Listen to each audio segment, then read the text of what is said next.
Zay, parte ako ng relasyon na yun. Karapatan ko na malaman yung totoo. Ano yung point? Bakit natin pinag-uusapan to? Anong point? Ang point, sinaktan mo ko.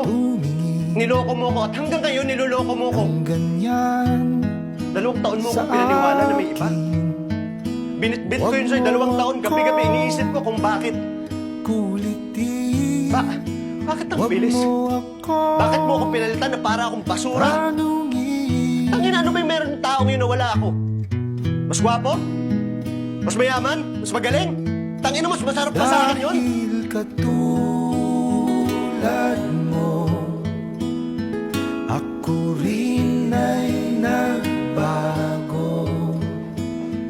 Di na tayo 2 taon kong kinwestiyon yung sarili ko.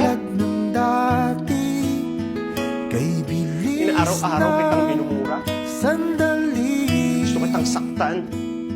Gusto kong sirain yung buhay mo. o kay tagal. Tapos ngayon, gusto mo maniwala ako na hindi yung totoo. Minahal Eh ano yung totoo? Ha? o kay Kasi hindi ko na alam kung saan ako nasasaktan eh. din kita